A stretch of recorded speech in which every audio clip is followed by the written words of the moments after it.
नमस्कार दोस्तों। आज हम लोग न्यू एनसीईआरटी क्लास 8 सब्जेक्ट है ज्योग्राफी। ये क्लास 8 का है। पहला एक्सरसाइज है, ये टॉपिक है संसाधन। संसाधन क्या है, ठीक है। इससे पहले हम लोग क्लास 6 क्लास 7 का सिविक्स ज्योग्राफी हिस्ट्री 6 का और सिविक्स ज्योग्राफी हिस्ट्री क्लास 7 का टोटल क्लास कंप्लीट करा दिया गया है न्यू एनसीईआरटी और ओल्ड एनसीईआरटी से। दोनों क्लास अपलोड है, प्लेलिस्ट में है, आप लोग देख सकते हैं।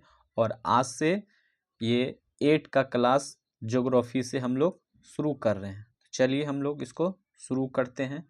शुरू करने से पहले कुछ हम लोग मोटिवेशनल लाइन सुन लेते हैं, ठीक है। उसके बाद हम लोग टॉपिक पे आएंगे। चलिए, ये कह रहा है कि हर एक व्यक्ति को परमात्मा सुबह 2 रास्ते देते हैं। मतलब हर एक जो इंसान है, हर एक इंसान को परमात्मा जो भगवान जो होते हैं सुबह 2 रास्ते देते हैं। उठिए और अपने मनचाहे सपने पूरे कीजिए। क्या कह रहा है? उठिए और अपने मनचाहे सपने पूरे कीजिए। सोते रहिए और मनचाहे सपने देखते रहिए। जिंदगी आपका, फैसला आपका। कहने का मतलब है कि भगवान कह रहा है कि आपको सुबह सुबह हर मौका देता है 2 रास्ता। उठिए, अपने मनचाहे सपना पूरा कीजिए, या सोए रहिए, मनचाहे सपने देखते रहिए। सिर्फ जिंदगी आपकी है, फैसला आपका है, ठीक है। कोई आपको पुश करने नहीं जाएगा, बोलने नहीं जाएगा, वो आप पे डिपेंड करता है कि आप क्या करते हैं। चलिए, अब हम लोग इसको अच्छे से रीडिंग लगाते हैं। कहता है, मोना और राजू अपना घर साफ करने में अम्मा की मदद कर रहे थे। इन सभी चीज़ों को देखो, कपड़े, बर्तन, अनाज, कंघा, शहद की बोतल, किताबें, इनमें से प्रत्येक उपयोगी है। मोना ने कहा, इसलिए यह महत्वपूर्ण है।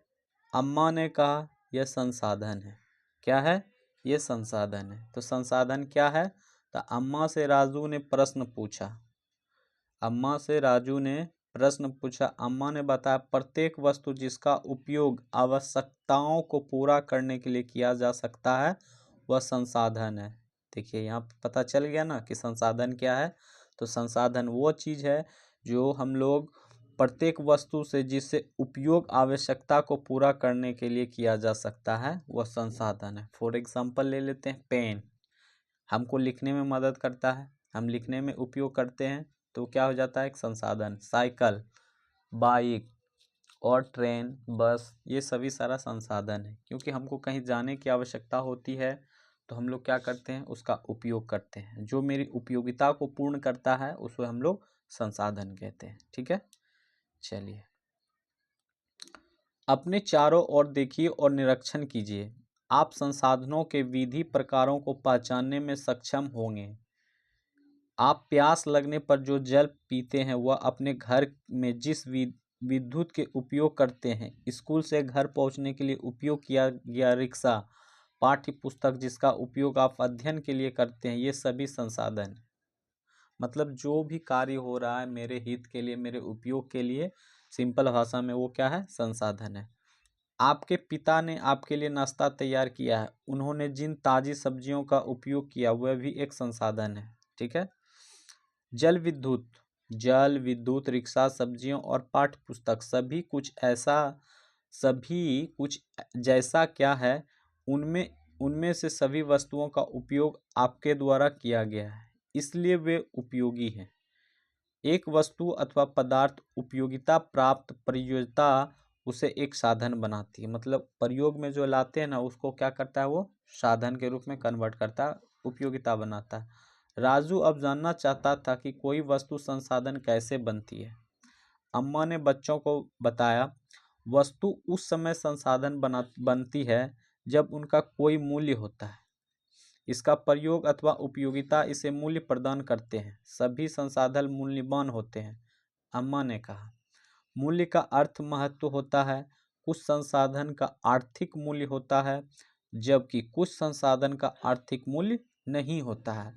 उदाहरणार्थ, धातु का आर्थिक मूल्य होता है लेकिन एक मनोरम भूदृश्य का आर्थिक मूल्य नहीं होता है, परंतु ये दोनों संसाधन महत्वपूर्ण है और मनुष्य की आवश्यकताओं को पूरा करता है। कुछ संसाधन खर्चीले होते हैं, कुछ संसाधन फ्री ऑफ कॉस्ट होते हैं, ठीक है। कुछ संसाधन समय के साथ आर्थिक रूप से मूल्यवान हो सकते हैं। आपकी दादी के घरेलू नुस्खे आज कोई वाणिज्यिक मूल्य नहीं है, लेकिन यदि वे पेटेंट करने के उपरांत मेडिकल फर्म द्वारा बेचे जाते तब वो आर्थिक रूप से मूल्यवान हो सकते थे। मतलब कहने का मतलब जो कि दादी जो जैसे कि मान लीजिए फीवर आ गया तो फीवर में क्या करते हैं पुराने लोग क्या क्या मतलब काढ़ा वगैरह बना के पिलाते हैं, ठीक है। तो ये चीज़ क्या होता है, ये उतना मूल्यवान नहीं रहता है। वही पेटेंट मतलब मान्यता प्राप्त मेडिकल लाइन में ये सारा चीज़ उपचार देते वो मूल्यवान हो सकता था, ठीक है। चलिए अब देखते हैं, आओ कुछ करके सीखें। अपने घर में अपनी कक्षा में उपयोग किए जाने वाले किन्हीं 5 संसाधनों की सूची बनाइए, ठीक है। और शब्दावली का मतलब पेटेंट, पेटेंट का मतलब क्या है समझ लेते हैं। इसका तात्पर्य किसी विचार अथवा आविष्कार पर एकमात्र अधिकार से हो, मतलब एक द्वारा ही वो प्रोडक्शन उत्पाद किया गया हो, ठीक है, सभी के द्वारा नहीं। चलिए, समय और प्रौद्योगिकी के दो महत्वपूर्ण कारक हैं। समय और प्रौद्योगिकी के दो महत्वपूर्ण कारक हैं जो पदार्थ को संसाधन में परिवर्तित कर सकते हैं। दोनों लोगों की आवश्यकताओं से संबंधित है। लोग स्वयं ही सबसे महत्वपूर्ण संसाधन है। लोग जो है स्वयं ही सबसे महत्वपूर्ण संसाधन है। ये लोगों के विचार, ज्ञान, आविष्कार और खोज ही है जो अधिक संसाधनों की रचना करते हैं। प्रत्येक खोज अथवा आविष्कार से बहुत से अन्य खोज एवं आविष्कार होते हैं। आग की खोज से खाना पकाने की पद्धति एवं अन्य प्रक्रियाओं का प्रचलन हुआ, जबकि पहिए का आविष्कार से अंतः परिवहन की नवीनतम विधियों के न्यूनतम विधियों का विकास हुआ। जल विद्युत बनाने की प्रौद्योगिकी ने तेजी से बहुत जल से ऊर्जा उत्पन्न करके उसे एक महत्वपूर्ण संसाधन बना दिया, ठीक है। अब इसको देखते हैं, यहाँ पे क्या है। मैं एक बहुत महत्वपूर्ण संसाधन, इसलिए मैं भी एक संसाधन हूँ, ठीक है। जरा सा इधर भी देख लेते हैं शब्दावली में क्या है। प्रौद्योगिकी का मतलब क्या होता है, किसी कौशल करने अथवा वस्तु बनाने की नवीनतम ज्ञान का अनुप्रयोग प्रौद्योगिकी कहलाता है। मतलब कोई चीज़ को छोटे आकार से बड़े आकार में बनाना, कोई चीज़ निर्मित करना, उसको हम लोग प्रौद्योगिकी में लाएंगे। चलिए क्रियाकलाप को भी थोड़ा सा देखेंगे। क्रियाकलाप में क्या है, अम्मा की सूची से उन संसाधनों पर गोला बनाए जिनका अभी वाणिज्यिक मूल्य नहीं है। चलिए सूची क्या है, अम्मा की सूची है। सूती वस्त्र तो है, लोयस्क है, बुद्धि पता नहीं, ये नहीं होना चाहिए। औषधि पौधे, ये भी उतना मूल्यवान नहीं है। बुद्धि तो चिकित्सा ज्ञान, ये भी हो सकता है। कोयला निरपेक्षण, मनोरमा दृश्य, ये टोटल है इसका, ठीक है। दादी की नुस्खे, ये भी नहीं होगा, ठीक है। मित्रों में परिवार का स्नेह, ये भी नहीं होगा। संसाधन पूर्णता, ये भी होगा। सुहाना मौसम, ये भी नहीं होगा, ठीक है। इसको अब देख लीजिएगा। अब देखते हैं यहाँ से प्राकृतिक संसाधन ये संसाधन के प्रकार से क्या है, साधनों के प्रकार से। सामान्यतः साधनों को प्राकृतिक, मानव निर्मित और मानव में वर्गीकृत किया जा सकता है। देखिए, सामान्यतः संसाधनों को प्राकृतिक, मानव निर्मित और मानव में वर्गीकृत किया जा सकता है, ठीक है। अब देखते हैं प्राकृतिक संसाधन क्या होता है, पहले उसके बारे में। प्राकृतिक संसाधन क्या है, ठीक है। प्राकृतिक संसाधन, जो संसाधन प्राकृतिक से प्राप्त होते हैं, मतलब उसमें इंसान का कोई कार्य उसमें नहीं होता है, ठीक है। जो प्राकृतिक संसाधन उसे कहते हैं जो प्राकृतिक से प्राप्त होते हैं और अधिक संशोधन के बिना उपयोग में लाए जाते हैं, प्राकृतिक संसाधन कहलाते हैं। जैसे वायु, जिसमें हम सांस लेते हैं, हमारी नदियों और झीलों का जल, मृदा और खनिज सभी प्राकृतिक संसाधन है। इन संसाधनों में बहुत सी प्रक्रिया निःशुल्क उपहार है और सीधे ही उपयोग में लाए जा सकते हैं। सही बात में उसमें कोई तरह का क्या करते हैं, प्यूरिफाई नहीं कर सकते हैं। जो है जैसे आया प्राकृतिक तौर से वैसे हम लोग उसको यूज कर लेते हैं। कुछ परिस्थितियों में प्राकृतिक संसाधन का सबसे अच्छी तरह उपयोग करने के लिए औजारों और प्रौद्योगिकी की आवश्यकता होती है। ठीक है, कुछ में तो प्राकृतिक संसाधन का विस्तृत रूप से नवीकरणीय और अनवीकरणीय संसाधनों में विभाजित किया गया है। प्राकृतिक संसाधन को दो भागों में बांटा गया है। कौन सा?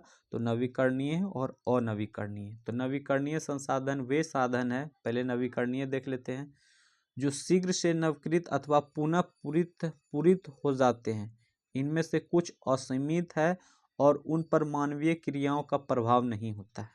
ठीक है, नवीकरणीय संसाधन वे संसाधन होता है जो नवीकृत अथवा पुनः पूरित हो जाते हैं, मतलब अपने से बन जाते हैं। इनमें से कुछ असीमित है।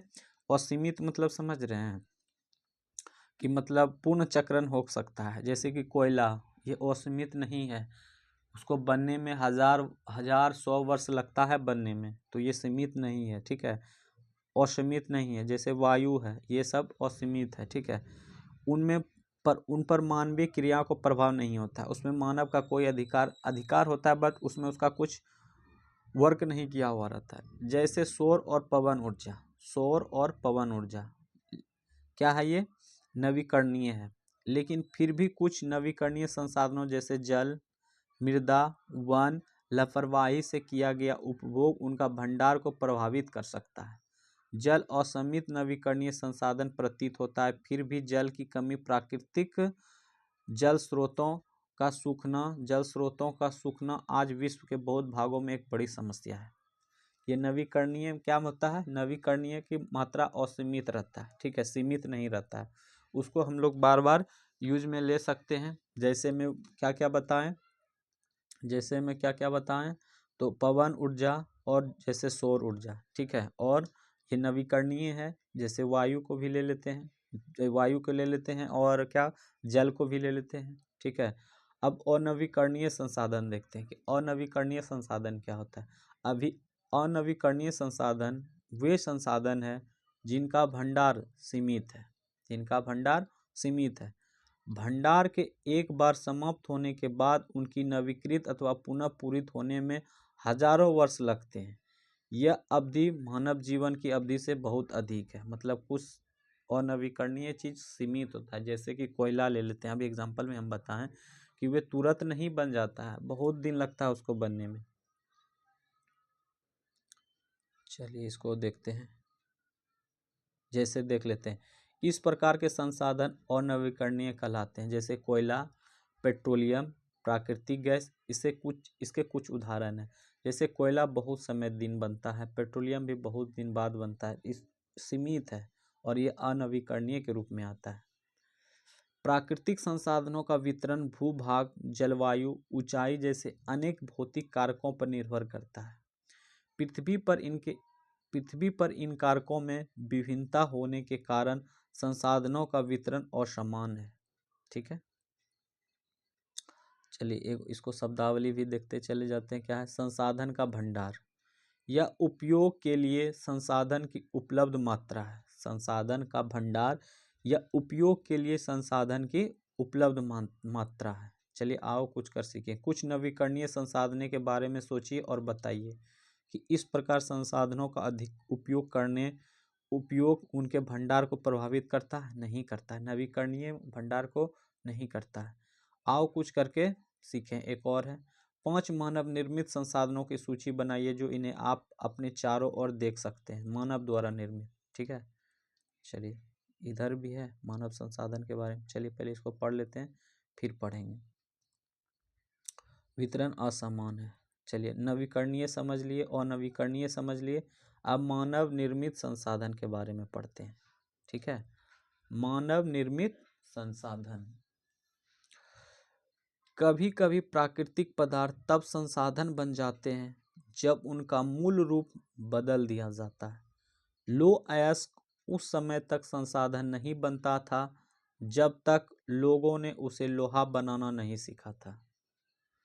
लोग प्राकृतिक संसाधनों का उपयोग पुल, सड़क, मशीन, वाहन बनाने में करते हैं जो मानव निर्मित संसाधन के नाम से जाने जाते हैं। प्रौद्योगिकी भी एक मानव निर्मित संसाधन है, इसलिए हम जैसे लोग प्राकृतिक संसाधनों का उपयोग करके मानव निर्मित संसाधन बनाते हैं। मोना ने समझाते हुए कहा, हाँ राजू। राजू ने स्वकृति से सिर हिलाया। मानव संसाधन को अब देखते हैं। लोग और अधिक संसाधन बनाने के लिए प्राकृतिक के सबसे अच्छा उपयोग तभी कर सकते हैं जब उनके पास ऐसा करने का ज्ञान और कौशल इसको पढ़ेंगे। चलिए, ज्ञान और कौशल होनी चाहिए। इसको पढ़ते हैं, देखो क्या क्या है, कह रहा है इसमें। सूखे के कारण फसलों का विनाश, क्या मैं इसका समाधान निकाल सकता हूँ? बिल्कुल, हाँ, क्यों नहीं। कह रहा है जहाँ सूखे पड़ रहा है वहाँ क्या वो फसलों का विनाश के समाधान निकाल सकते हैं? हाँ, क्यों नहीं। तो कैसे? तो यह सब ज्ञान, शिक्षा और कौशल के कारण संभव हुआ कि हम इसका समाधान निकाल पाएं। ठीक है, अब देखिए क्या कह रहा है इसमें। पढ़े एवं मनन करें। मनुष्य एक दूसरे पर निर्भर है। किसान सभी के लिए अन्न उपजाते हैं। वैज्ञानिक कृषि से जुड़ी विभिन्न समस्याओं और अन्न उत्पादन बढ़ाने का उपाय खोजते हैं। मतलब एक दूसरे से सभी संबंधित हैं। चलिए, मानव संसाधन, क्या आप जानते हैं मानव संसाधन के बारे में? देखते हैं। मानव संसाधन से तात्पर्य लोगों की संख्या और योग्यता मानसिक तथा शारीरिक से है। यद्यपि मानव को संसाधन मानने के संदर्भ में लोगों में मतभेद है। इतना होते हुए भी इस तथ्य से इनकार नहीं किया जा सकता है कि मूलतः मनुष्य की कुशलताएं ही भौतिक पदार्थों का मूल्यवान संसाधन बनाने में सहायता करती है। चलिए, अब इधर देखते हैं क्या है। प्रौद्योगिकी उपलब्ध हो, इसलिए मनुष्य एक विशिष्ट प्रकार का संसाधन है। अतः लोग मानव संसाधन है। शिक्षा और स्वास्थ्य लोग को बहुमूल्य संसाधन बनाने में मदद करते हैं। अधिक संसाधनों के निर्माण में समर्थ होने के लिए लोगों के कौशल में सुधार करना मानव संसाधन विकास कहलाता है। संसाधन संरक्षण को हम लोग इसको देखेंगे। संसाधन संरक्षण। मोना ने एक बुरा सपना देखा। उसने देखा कि पृथ्वी पर सारा जल सूख गया और सारे पेड़ कट गए। वहाँ पर ना तो छाया ही थी और ना ही कुछ खाने पीने के लिए था। लोग परेशान हो रहे थे और चारों तरफ भोजन और छाया की तलाश में निराश घूम रहे थे। उसने अपनी माँ को सपने के बारे में बताया। उसने पूछा, अम्मा, क्या यह सच में हो सकता है? तो कहती है माँ, हाँ। अम्मा ने उत्तर दिया, हाँ, यदि हम नवीकरणीय संसाधन के प्रति सतर्क नहीं रहते हैं तो वह बहुत सी दुर्लभ हो सकते हैं और अनवीकरणीय संसाधन निश्चित ही समाप्त हो सकते हैं। राजू ने पूछा, हम इसके लिए क्या कर सकते हैं? बहुत कुछ, अम्मा ने उत्तर दिया। आप अपने दोस्तों से बात क्यों नहीं करते? संसाधनों का सतर्कतापूर्वक उपयोग करना और उन्हें नवीकरणीय के लिए समय देना संसाधन संरक्षण कहलाता है। मतलब संसाधन को संरक्षण देना है। साधनों का उपयोग करने की आवश्यकता और भविष्य के लिए उनके संरक्षण में संतुलन बनाए रखना सतत पोषणीय विकास कहलाता है। संसाधनों के संरक्षण के अनेक तरीके हैं। प्रत्येक व्यक्ति उपभोग को कम करके वस्तुओं के पुनः चक्रण और पुनः उपयोग द्वारा योगदान दे सकता है। अंततः यह एक विभिन्नता बनाता है क्योंकि सभी जीवन के एक दूसरे से जुड़े हुए हैं। उस शाम बच्चों और उनके मित्र ने पुराने समाचार पत्रों और व्यर्थ वस्त्रों तथा बांस की डंडियों से लिफाफे और खरीदारी के लिए थैले बनाएं। मोना ने कहा, हम इन वस्तुओं में से कुछ वस्तुएं उन परिवार को देंगे जिन्हें हम जानते हैं। मुस्तफ़ा ने कहा, अपने संसाधनों को बचाना और अपनी पृथ्वी की सजीव रखना यह एक बहुत अच्छा कार्य है। जैसी ने कहा, मैं बहुत ही सतर्क रहूंगी कि कागज व्यर्थ न हो। उसने स्पष्ट किया कि कागज बनाने के लिए बहुत से पेड़ों को काट दिया जाता है।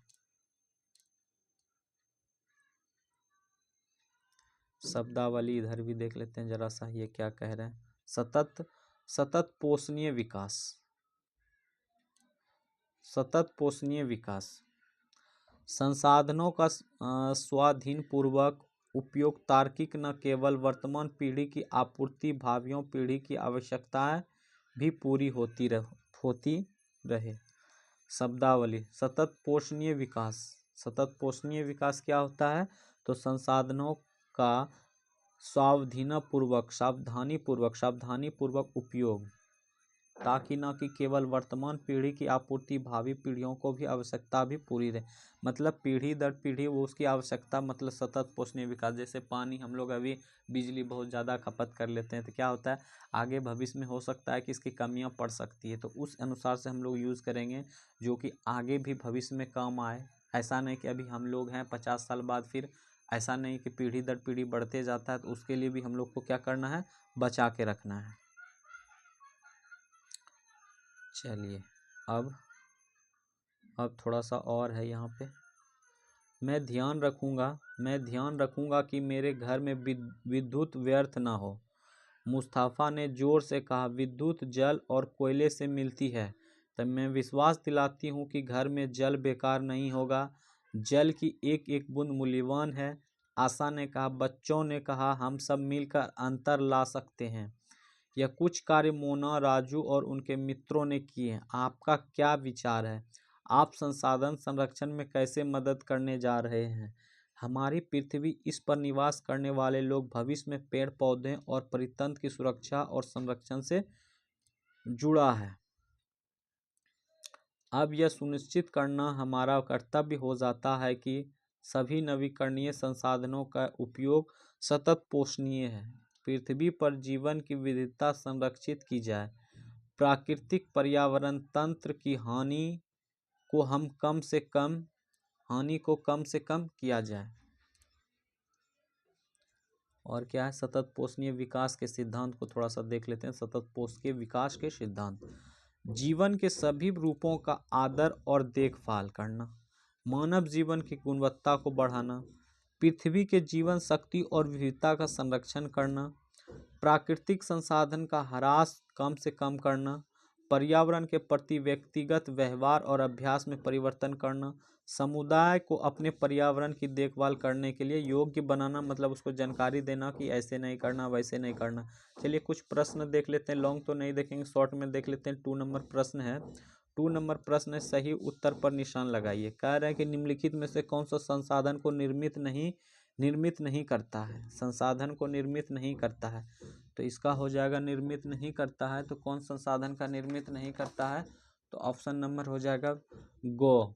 मात्रा जो है संसाधन को निर्मित नहीं करता है, तो उपयोगिता करता है, मूल्य करता है। चलिए 2 नंबर प्रश्न है, निम्न में से कौन सा मानव निर्मित संसाधन है? मानव निर्मित संसाधन कौन सा है?